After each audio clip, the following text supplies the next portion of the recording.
Welcome one and all to the to the Murkwater construction site. I am your neighborhood friendly Oxhorn here with another efficiency settlement build for Fallout 4. This settlement was a lot of fun, but it was a lot of work. I postponed doing it for quite some time just because I struggled with how I was going to organize things and put it together, but I finally figured it out.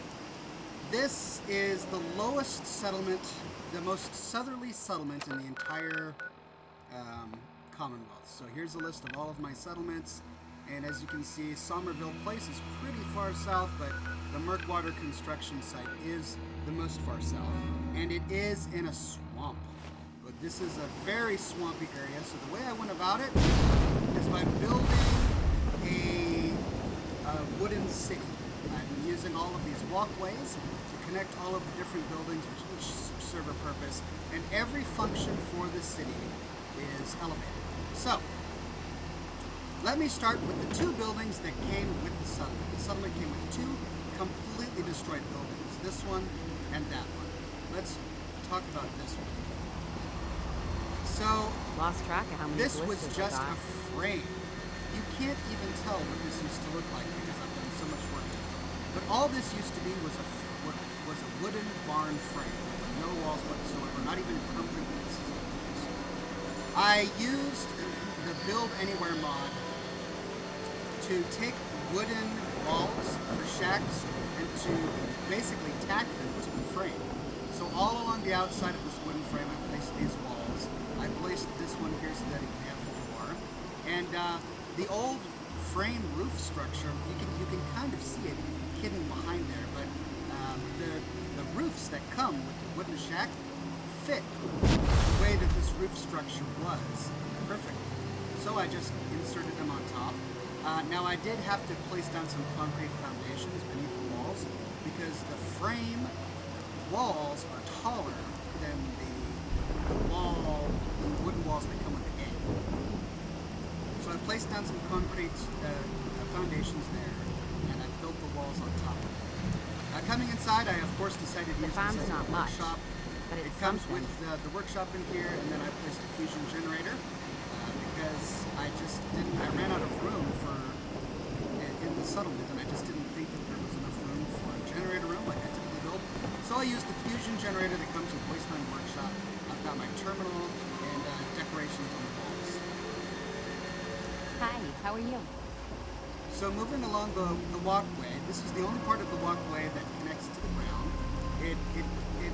It goes up from here until it's pretty high in the sky, but it comes down, and this is where they enter. And to make it easier for them to enter, I put these ladders all along the side of it so that settlers can have an easier time navigating this wooden walkway. They still can't, but I'll get to that in a minute. So here's the other building, and this was completely blown out. You can see that the facade here is original, but going on the inside, look at the walls. I've replaced all of the walls. There's just this little corner here with the peeling wallpaper, this corner there. That's all that was left of the original structure. You can see wood all over the place and piled up rubbish. I had to completely replace the walls and then put in this roof. Now, I decided to turn this into a kitchen/lounge area. So work to do. Here's the kitchen. I had to use a mod to push things down into the rubbish there. And I also repaired the floor. The floor had huge holes in it, and it was also unlevel, so there was a step here. I leveled out the floor here to make it in line with the rest of the floor, and I patched the holes. You can see that the gray wood flooring is original, and the what I call a good day? Dark wood is the patches. One that ends without an empty stomach. In this corner, I've got a little lounge area with some nice fine art posters. I've downloaded these from Nexus Mods. These are just really, really high resolution. I think I'm only using 2K here, but it looks really good. These are original couches, and then over here I've got a radio station. Then over here I've got an office desk. Take things one day at a time. And you can see that my settler is rifling through some files. This is actually a scavenging station that I'm using a mod to make it look like a desk. And then here's my kitchen. This kitchen right here with the dishes and the dishwasher is also a scavenging station, and settlers will come here and wash dishes and then walk away. And then here's my larder. I decided that this settlement had room for a TV, so here's the TV fully connected, and there's the holotape player. Let's turn something on.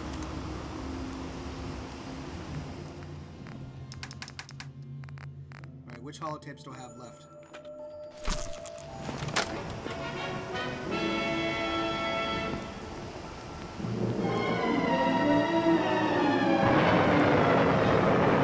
Following total atomic There you go, my annihilation. settlers can watch TV while they do their thing. While I'm out here, let's talk about defenses. So this is an awkward settlement. It's too small. There's the majority of the settlement is dominated by these two buildings that are completely blown out. And without mods, I just can't see a way to repair them. Let me show you the bounds of the settlement. It's not that big. It's just this rectangle. Now over there's definitely more room, but there's this huge pool of water in the middle, which is why I had to build on stilts. But there's one great redeeming feature to this settlement, and I'll show you what it is using the settlement management software.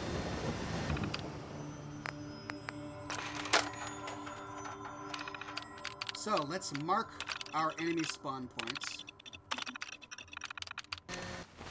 Then let's make sure that we have it. Yep. All right. Let's go find out where enemies spawn from. Never changes. Look at the compass.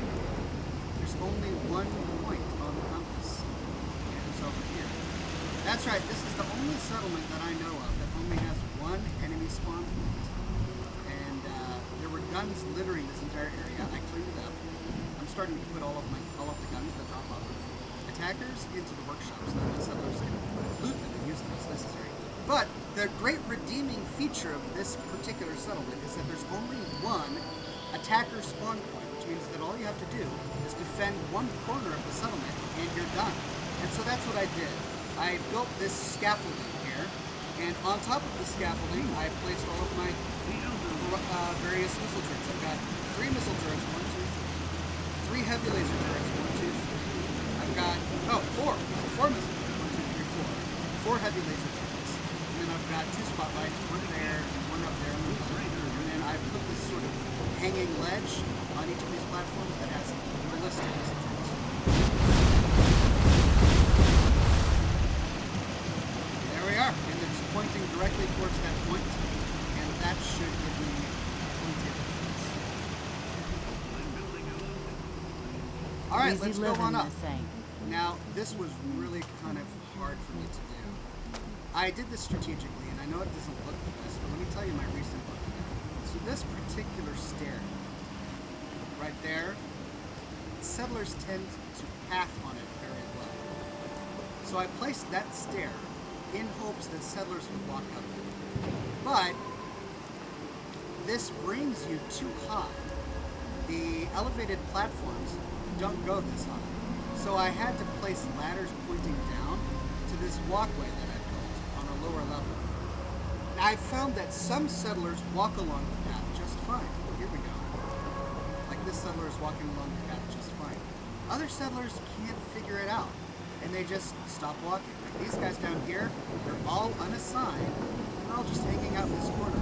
Even though there's a perfectly good lounge area up here, which I'm going to show you later, they just can't figure it out. They're walking around down here, and they don't know how to get there.